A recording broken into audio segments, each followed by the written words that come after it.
ଭଲ କିମ୍ବା ଖରାପ ସମୟ ଆସିବା ପୂର୍ବରୁ ତୁଳସୀ ଗଛ ଦେଇଥାଏ ଏହି କେତୋଟି ସଂକେତ। ଏକ ଅତ୍ୟନ୍ତ ପବିତ୍ର ଗଛ ଅଟେ। ଏହାକୁ ପୁରାଣରେ କେବଳ ଗଛ କୁହାଯାଏ ନାହିଁ, ବରଂ ସ୍ୱୟଂ ମା ଲକ୍ଷ୍ମୀଙ୍କର ରୂପ ବୋଲି କୁହାଯାଇଥାଏ, ମନା ବି ଯାଇଥାଏ। ତୁଳସୀ ହେଉଛି ମା ଲକ୍ଷ୍ମୀଙ୍କ ରୂପ, ଯାହାକୁ ପ୍ରାଚୀନ କାଳରେ ବୃନ୍ଦା ନାମରେ ଜାଣିଥିଲେ। ସେଥିପାଇଁ ଏହି ତୁଳସୀ ଗଛ ଅତ୍ୟନ୍ତ ପୂଜନୀୟ ହୋଇଥାଏ ଏବଂ ଏହାକୁ ପ୍ରତିଦିନ ପୂଜା କରିବା ଦ୍ୱାରା ମା ଲକ୍ଷ୍ମୀ ପ୍ରସନ୍ନ ହୋଇଥାନ୍ତି। ଏହି ଗଛକୁ କେବେ ବି ଅପମାନ କରିବା ଉଚିତ ନୁହେଁ। ସାଙ୍ଗମାନେ ଆପଣମାନଙ୍କ ଘରେ ବି ତୁଳସୀ ଗଛ ନିଶ୍ଚିତ ଭାବରେ ଥିବ ଏବଂ ଆପଣ ମଧ୍ୟ ତୁଳସୀ ଗଛର ଯତ୍ନ ନେଉଥିବେ। କିନ୍ତୁ କ'ଣ ଆପଣ କେବେ ତୁଳସୀ ଗଛକୁ ଅତି ନିକଟରୁ ଭଲ ଭାବରେ ଦେଖିଛନ୍ତି କି? ଏହି ଗଛ ଆପଣଙ୍କୁ ବହୁତ ଅଧିକ ମହତ୍ତ୍ୱପୂର୍ଣ୍ଣ ସଂକେତ ଦେଇଥାଏ। ଆପଣଙ୍କୁ ପ୍ରତିଦିନ ଏହି ତୁଳସୀ ଗଛକୁ ଧ୍ୟାନର ସହିତ ଦେଖିବା ଉଚିତ। ତୁଳସୀ ଗଛର ପତ୍ର ଝଡ଼ିଯିବା, ପତ୍ର ଶୁଖିଯିବା କିମ୍ବା ତୁଳସୀ ଗଛଟି ସମ୍ପୂର୍ଣ୍ଣ ଭାବେ ଶୁଖିଯିବା, ତୁଳସୀ ଗଛଟି ସୁନ୍ଦର ଭାବରେ ଭରପୁର ହୋଇଯିବା, ତୁଳସୀ ଗଛର ଆଖପାଖରେ ଅନ୍ୟ କିଛି ଗଛ ଉଠିବା, ତୁଳସୀ ଗଛରେ ଜଟ ବାହାରିବା ଆଦି ଅନେକ ପ୍ରକାରର ସଂକେତ ଆମକୁ ଦେଖାଦେଇଥାଏ। ଏହି ସଂକେତରେ ବହୁତ ଅଧିକ ମହତ୍ତ୍ୱ ରହିଛି। ଏହିସବୁ ସଂକେତରୁ ଆମକୁ ଭବିଷ୍ୟତରେ ଘଟିବାକୁ ଯାଉଥିବା ଶୁଭ ଅଶୁଭ ପରିସ୍ଥିତି ବିଷୟରେ ଜଣାପଡ଼ିଥାଏ। ଆପଣଙ୍କ ଜୀବନରେ ଖୁସି ଆସିବାକୁ ଯାଉଛି କି ଦୁଃଖ ବା ସଙ୍କଟ ଆସିବାକୁ ଯାଉଛି, ସେସବୁ ସଂକେତ ଆମକୁ ତୁଳସୀ ଗଛ ପୂର୍ବରୁ ଦେଇଥାନ୍ତି। ଯଦି ତୁଳସୀ ଗଛକୁ ଧ୍ୟାନର ସହିତ ନିରୀକ୍ଷଣ କରି ଦେଖିବେ, ତାହେଲେ ଆପଣଙ୍କୁ ଭବିଷ୍ୟତରେ ଘଟିବାକୁ ଯାଉଥିବା ମହତ୍ତ୍ୱପୂର୍ଣ୍ଣ ଘଟଣା ବିଷୟରେ ଜଣାପଡ଼ିଯାଇଥାଏ। ତୁଳସୀ ଗଛ ଏକ ଅଲୌକିକ ଶକ୍ତି ଅଟେ। ତୁଳସୀ ଗଛରେ ସାକ୍ଷାତ ମା ଲକ୍ଷ୍ମୀ ନିବାସ କରନ୍ତି। ଏହି କାରଣରୁ ତୁଳସୀ ଭଗବାନ ବିଷ୍ଣୁଙ୍କର ଅତ୍ୟନ୍ତ ପ୍ରିୟ ହୋଇଥାଏ। ଯେଉଁ ସ୍ଥାନରେ ତୁଳସୀ ଗଛ ଥାଏ, ସେହି ସ୍ଥାନରେ ମା ଲକ୍ଷ୍ମୀଙ୍କ ସହିତ ଭଗବାନ ବିଷ୍ଣୁ ବାସ କରିଥାନ୍ତି ବୋଲି ଆମର ମାନ୍ୟତା ରହିଛି। ଶ୍ରୀକୃଷ୍ଣ କହିଛନ୍ତି କି ଯିଏ ତୁଳସୀର ପୂଜା କରିଥାଏ ତାକୁ ନର୍କକୁ ଯିବାକୁ ପଡ଼ିନଥାଏ। ମୃତ୍ୟୁ ପରେ ଯଦି ବ୍ୟକ୍ତିର ମୁହଁରେ ତୁଳସୀ ପତ୍ରକୁ ରଖି ଦିଆଯାଇଥାଏ, ତାହେଲେ ସେ ପ୍ରାଣୀରେ କେବେ ବି ଅଧୋଗତି ହୋଇନଥାଏ ଏବଂ ସେ ବ୍ୟକ୍ତିର ଆତ୍ମାକୁ ମୋକ୍ଷ ପ୍ରାପ୍ତି ହୋଇଥାଏ। ତୁଳସୀ ଗଛକୁ ଜଳ ଦେଉଥିବା ଏବଂ ତୁଳସୀର ସେବା କରୁଥିବା ମନୁଷ୍ୟ ମୃତ୍ୟୁ ପରେ ଶ୍ରୀକୃଷ୍ଣଙ୍କ ଧାମ ଗୋକୁଳକୁ ଯାଇଥାଏ। ଯେଉଁ ଘର ସାମ୍ନାରେ ତୁଳସୀ ଗଛ ଥାଏ, ସେ ଘରେ ଖରାପ ଶକ୍ତି ବାସ କରନ୍ତି ନାହିଁ। ସେଥିପାଇଁ ଶାସ୍ତ୍ରରେ ଘରର ସାମ୍ନାରେ ତୁଳସୀ ଗଛ ଲଗାଇବାର ବିଧାନ କରାଯାଇଛି। ଯେଉଁ ଘରର ମୁଖ୍ୟ ଦ୍ୱାର ସାମ୍ନାରେ ତୁଳସୀ ଗଛ ଥାଏ, ସେ ଘରେ ଅକାଳ ମୃତ୍ୟୁ ହୁଏ ନାହିଁ। କିନ୍ତୁ ତୁଳସୀ ଗଛକୁ କେବେ ବି ଅପରିଷ୍କାର ସ୍ଥାନରେ ରଖିବା ଉଚିତ ନୁହେଁ। କିଛି ଲୋକ ଅଜାଣତରେ ତୁଳସୀ ଗଛକୁ ନଳା ପାଖରେ ଲଗାଇ ଦେଇଥାନ୍ତି। ଏମିତି ଭୁଲ କେବେ ବି କରନ୍ତୁ ନାହିଁ।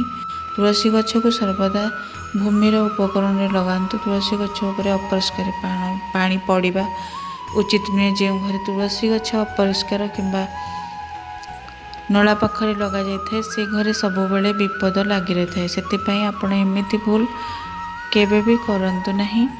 ତୁଳସୀ ଗଛର ସଠିକ୍ ରୂପରେ ଧ୍ୟାନ ଦେଇ ଲଗାନ୍ତୁ। କେଉଁଠି ଲଗାଇବା ଉଚିତ ସେଠି ନିଶ୍ଚିତ ଲଗାନ୍ତୁ। ତୁଳସୀ ଗଛକୁ ସଦାବେଳେ କୁଣ୍ଡରେ ଲଗାନ୍ତୁ ଏବଂ ଭୂମିର ଉପରକୁ ରଖନ୍ତୁ। ସାଙ୍ଗମାନେ ଆଉ ଏକ ବିଶେଷ କଥା ଉପରେ ଧ୍ୟାନ ଦିଅନ୍ତୁ କି ତୁଳସୀ ଗଛ ପାଖରେ କିଛି ଗଛ ଲଗାନ୍ତୁ ନାହିଁ, ଯେମିତିକି ମନି ପ୍ଲାଣ୍ଟ, କଣ୍ଟା ଥିବା ଗଛ, କାକ୍ଟସ୍ ଗଛ ଆଦିକୁ ତୁଳସୀ ଗଛ ପାଖରେ କେବେ ବି ଲଗାନ୍ତୁ ନାହିଁ। ଏହିସବୁ ଗଛ ନକାରାତ୍ମକ ଶକ୍ତି ନିର୍ମାଣ କରିଥାନ୍ତି। ତା ସହିତ ଏହି ଗଛ ତୁଳସୀ ଗଛକୁ କଷ୍ଟ ଦେଇଥାଏ, ଯେଉଁ କାରଣ ପାଇଁ ତୁଳସୀ ଗଛ ଶୁଖିବାକୁ ଲାଗିଥାଏ। ସାଙ୍ଗମାନେ, ଭଗବାନ ଶ୍ରୀକୃଷ୍ଣ କହିଛନ୍ତି କି ଯେଉଁ ଘରର ଲୋକ ନିତ୍ୟ ତୁଳସୀ ଗଛକୁ ପୂଜା କରିଥାନ୍ତି, ସେ ଘରେ କେବେ ଶୋକ ହୁଏ ନାହିଁ। ତା ସହିତ ତୁଳସୀ ଗଛ ଲଗାଇବା ପଛରେ ଏକ ମହତ୍ତ୍ୱପୂର୍ଣ୍ଣ କାରଣ ଅଛି କି ଏହି ଗଛ ଆମକୁ ଭବିଷ୍ୟତରେ ହେବାକୁ ଥିବା ଘଟଣା ବିଷୟ ପୂର୍ବରୁ ସୂଚିତ କରିଦେଇଥାଏ। ତୁଳସୀ ଗଛକୁ ନିତ୍ୟ ଜଳ ଦେବା ବେଳେ ଗଛକୁ ନିରୀକ୍ଷଣ କରି ଦେଖନ୍ତୁ ଏବଂ ଯଦି ଆପଣଙ୍କୁ ଏମିତି କିଛି ସଂକେତ କିମ୍ବା ଲକ୍ଷଣ ଦେଖାଦେଇଥାଏ, ତାହେଲେ ଆପଣ ତା ସହିତ ଜଡ଼ିତ ଥିବା ଅର୍ଥ ବିଷୟରେ ଅବଶ୍ୟ ଜାଣି ନିଅନ୍ତୁ। ଏହି ସଂକେତ ବହୁତ ମହତ୍ତ୍ୱପୂର୍ଣ୍ଣ ହୋଇଥାଏ। ତୁଳସୀ ଗଛ ଆମ ଜୀବନରେ ଆସୁଥିବା ବିପଦକୁ ପୂର୍ବରୁ ଜାଣି ଦେଇଥାଏ କିମ୍ବା ଅନ୍ୟ ପ୍ରାକୃତିକ ଏବଂ ଦୁଷ୍ଟ ଶକ୍ତିର କାରଣରୁ ଉତ୍ପନ୍ନ ହେବାକୁ ଯାଉଥିବା ସଙ୍କଟ ବିଷୟରେ ଆମକୁ ଏହି ଗଛ ପୂର୍ବରୁ ସୂଚିତ କରିଦେଇଥାଏ, ଯାହାଦ୍ୱାରା ଆମେ ସାବଧାନ ହୋଇଯାଇଥାଉ, ସଙ୍କଟର ପରିସ୍ଥିତିକୁ ସାମ୍ନା କରିପାରିଥାଉ। ପୁରାଣରେ ଏହିଭଳି କିଛି ସଙ୍କଟ ବିଷୟରେ କୁହାଯାଇଛି, ଯେତେବେଳେ ଆମ ଜୀବନରେ ଖରାପ କିମ୍ବା ସମୟ ଆସିବାକୁ ଥାଏ ତାହେଲେ ଆମକୁ ଆମ ଆଖପାଖରେ ଥିବା ଗଛ କିମ୍ବା ବୃକ୍ଷ ଦ୍ୱାରା ସଂକେତ ପ୍ରାପ୍ତ ହୋଇଥାଏ। ଚାଲନ୍ତୁ ଜାଣିବା ତୁଳସୀ ଗଛ ମଧ୍ୟରେ ଆମକୁ କ'ଣ ସବୁ ସଂକେତ ମିଳିଥାଏ। ଯଦି ଆପଣଙ୍କ ଘର ସାମ୍ନାରେ ତୁଳସୀ ଗଛ ଲଗାଯାଇଛି ତାହେଲେ ଆପଣ ଏହି ଭିଡ଼ିଓଟିକୁ ନିଶ୍ଚିତ ଭାବରେ ଦେଖନ୍ତୁ ଏବଂ ସେହି ସବୁ ସଂକେତ ବିଷୟରେ ଜାଣି ନିଅନ୍ତୁ ଯାହା ଆପଣଙ୍କୁ ସାହାଯ୍ୟ କରିବ। ତୁଳସୀ ଗଛ ଅଚାନକ ଶୁଖିଯିବା। ଯଦି ତୁଳସୀ ଗଛର ଠିକ୍ ଭାବରେ ଯତ୍ନ ନିଆଯାଏ ତାହେଲେ ସେ କେବେ ବି ଶୁଖେ ନାହିଁ। ଶାସ୍ତ୍ର ଅନୁସାରେ ତୁଳସୀ ଗଛ ଶୁଖିବାକୁ ବହୁତ ଅଶୁଭ ମନାଯାଇଥାଏ।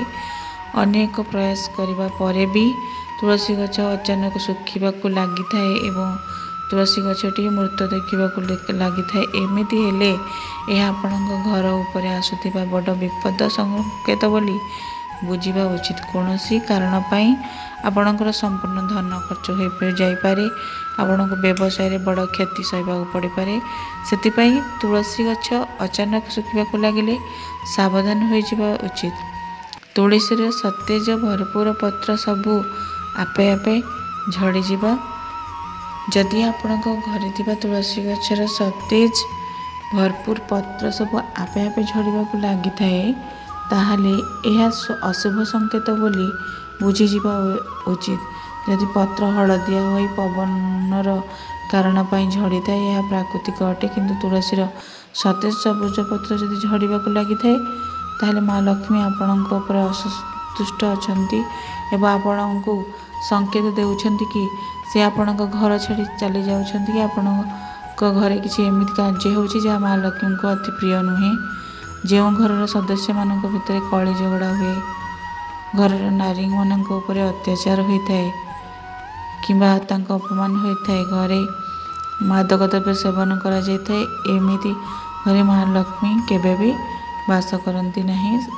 ସେ ଘରକୁ ସେ ତ୍ୟାଗ କରିଥାନ୍ତି। ତୁଳସୀ ଗଛ ପାଖରେ ଅନ୍ୟ ଗଛ ଉଠିବା। ଯଦି ଆପଣଙ୍କ ଘରେ ତୁଳସୀ ଗଛ ଆଖପାଖରେ ଅନ୍ୟ ଛୋଟ ଛୋଟ ଗଛ ଉଠିବାକୁ ଲାଗେ ତାହେଲେ ଏହା ଶୁଭ ସଂକେତ ହୋଇଥାଏ। ଏହି ସଂକେତ ହେଉଛି ଆପଣଙ୍କ ଘରକୁ ଖୁସି ଆସିବାକୁ ଯାଉଛି, ଆପଣଙ୍କର ଅନେକ ମାର୍ଗରୁ ଧନର ପ୍ରାପ୍ତି ହେବ କିମ୍ବା ଆପଣଙ୍କର ବ୍ୟବସାୟ ବୃଦ୍ଧି ହେବ। ତୁଳସୀ ଗଛ ଆପେ ଆପେ ଉଠିଯିବା। ଯଦି ଆପଣଙ୍କ ଘର ସାମ୍ନାରେ ତୁଳସୀ ଗଛ ଆପେ ଆପେ ଉଠିଯାଏ ତାହେଲେ ସ୍ୱୟଂ ମା ଲକ୍ଷ୍ମୀ ଆପଣଙ୍କ ଘରକୁ ପ୍ରବେଶ କରିଛନ୍ତି ବୋଲି ବୁଝିଯିବା ଉଚିତ। ଯେଉଁ ଜାଗାକୁ ସ୍ୱୟଂ ମା ଲକ୍ଷ୍ମୀ ଚାଲିକି ଆସିଥାନ୍ତି ସେ ଜାଗାରେ ଗଛ ବୃକ୍ଷ ଆପେ ଆପେ ଭରପୁର ହୋଇଯାଇଥାଏ। ତୁଳସୀ ଗଛ ପାଖକୁ ଚଢ଼େଇମାନଙ୍କର ଆସିବା। ଯଦି ଆପଣଙ୍କ ଘର ସାମ୍ନାରେ ଲଗାଯାଇଥିବା ତୁଳସୀ ଗଛ କୁଣ୍ଡ ପାଖକୁ ଅଚାନକ ଚଢ଼େଇମାନେ ଆସିବାକୁ ଲାଗିଥାନ୍ତି ତାହେଲେ ଶୁଭ ସଂକେତ ହୋଇଥାଏ। ତୁଳସୀ ଗଛରେ ପୋକ ଲାଗି ଜାଲ ତିଆରି ହେବା। ଏହା ତୁଳସୀ ଗଛ ଉପରେ ଯଦି ଅନ୍ୟ କୀଟ ପୋକ ଲାଗିଯାଆନ୍ତି ତାହେଲେ ଏହା ଅଶୁଭ ସଂକେତ ବୋଲି ବୁଝିଯିବା ଉଚିତ। ତୁଳସୀ ଗଛରେ ପୋକ ଲାଗିଲେ ଜାଲ ତିଆରି କଲେ ଏହା ଧନ ନାଶ ହେବାର ସୂଚନା ଦେଇଥାଏ। ସେ ଜାଲକୁ ତୁରନ୍ତ ହଟାଇ ଦିଅନ୍ତୁ। ତୁଳସୀ ଗଛ ଉପରେ ଯଦି ବୁଢ଼ିଆଣୀ ଜାଲ ତିଆରି କରେ ତାହେଲେ ଧନ ଚୋରି ହେବାର ସମ୍ଭାବନା ଥାଏ। ତୁଳସୀ ଗଛ ସବୁଜ ସତେଜ ହୋଇ ଭରପୁର ହୋଇଯିବା। ଏହାଦ୍ୱାରା ଯଦି ଆପଣଙ୍କ ତୁଳସୀ ଗଛ ସବୁବେଳେ ସତେଜ ଏବଂ ଭରପୁର ହୋଇ ରହିଥାଏ, ଏହି ଗଛ ଉପରେ ଜଟ ଲାଗି ରହିଥାଏ ଏବଂ ଗଛଟି ବହୁତ ସୁନ୍ଦର ଦେଖାଯାଉଥାଏ ତାହେଲେ ଏହା ବହୁତ ବଡ଼ ଶୁଭ ସଂକେତ ହୋଇଥାଏ। ତୁଳସୀ ଗଛ ଯେତେ ସୁନ୍ଦର ଏବଂ ଭରପୁର ଦେଖାଯିବ ସେହିଭଳି ଆପଣଙ୍କ ପରିବାରରେ ସର୍ବଦା ସୁଖ ସମୃଦ୍ଧି ରହିଥିବ। ଘରର ବାହାରେ ଲାଗିଥିବା ତୁଳସୀ ଗଛକୁ ଦେଖି ଆପଣ ଅନୁମାନ କରିପାରିବେ କି ସେ ଘରର ବାତାବରଣ କିପରି ଅଛି। ଯଦି ଘରର ବାତାବରଣ ପବିତ୍ର ଅଛି, ଘରେ ଭଲ ସଂସ୍କାରର ଲୋକ ରହୁଛନ୍ତି ତାହେଲେ ସେମାନଙ୍କର ତୁଳସୀ ଗଛ ସର୍ବଦା ଭରପୁର ହୋଇ ରହିବ। ସାଙ୍ଗମାନେ, ଯଦି ଆପଣଙ୍କ ଘରେ ତୁଳସୀ ଗଛ ଅଛି ତାହେଲେ ଆପଣ ଗଛଟିର ଭଲ ଭାବରେ ଯତ୍ନ ନିଅନ୍ତୁ। ତୁଳସୀ ମା ଆପଣଙ୍କୁ ସୁଖ ସମୃଦ୍ଧି ଏବଂ ଐଶ୍ୱର୍ଯ୍ୟ ପ୍ରଦାନ କରିବେ। ଜୟ ଜଗନ୍ନାଥ।